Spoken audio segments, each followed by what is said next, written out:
Tous. Bonjour à tous, aujourd'hui on se retrouve pour une petite vidéo sur les boucles.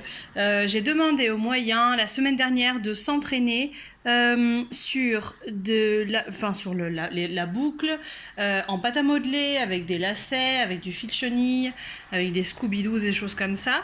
Et là on va passer à l'écrit sur une feuille.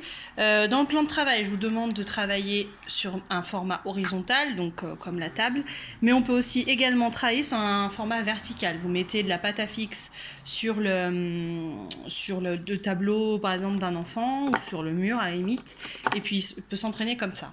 Donc dans la première étape du travail, je vous demande de faire ça avec des bouchons.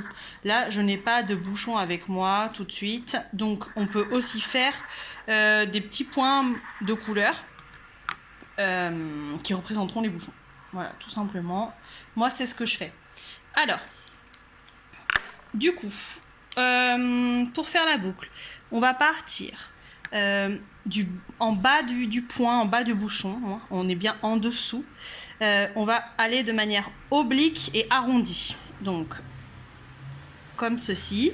On passe par-dessus le bouchon, on va sur le côté du bouchon et on croise. D'accord? Je recommence ici, on va de manière oblique, on tourne et on redescend en croisant. Ici, pareil, la même chose. On peut aussi faire des boucles plus petites qui sont vraiment très très près du bouchon ou du point en question, mais aussi des très grandes comme ceci et des moyennes. Voilà, donc là il faut qu'il s'entraîne plusieurs fois à le faire, hein. Il faut pas que la boucle, il faut pas qu'il parte dans le mauvais sens, c'est important. Donc vous pouvez l'entraîner plusieurs fois avant de passer au travail suivant qui demande voilà, un enchaînement de boucles. À savoir que ce travail peut être aussi fait si on rajoute par exemple des points au milieu. Hop, par exemple ici, votre enfant peut essayer d'enchaîner les boucles comme ceci. Hop, pour l'entraîner au travail suivant. Voilà, ça peut être aussi une manière de faire qui peut être très intéressante. Alors, du coup, pour le travail en art visuel, donc on doit enchaîner les boucles de manière plutôt uniforme. Hop.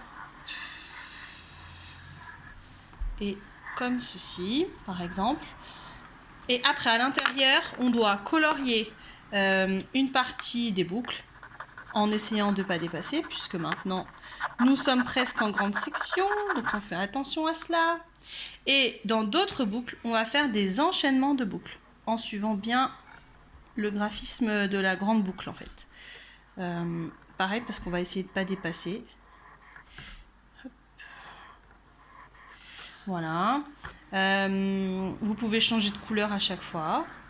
Bon là, moi, mes feutres sont un peu fatigués, alors quand j'en trouve un, je le garde. Et on n'oublie pas aussi de colorier et de ne laisser aucune boucle sans rien, quoi. Voilà. Sans vide, on va dire. Voilà. Et puis après, comme ça ressemblera vraiment à l'œuvre que l'on vous a présentée dans le plan de travail. Et puis ça fait travailler la boucle qui est un graphisme très important pour l'écriture en attaché, qui va nous permettre de faire le L, le E, le H, le B.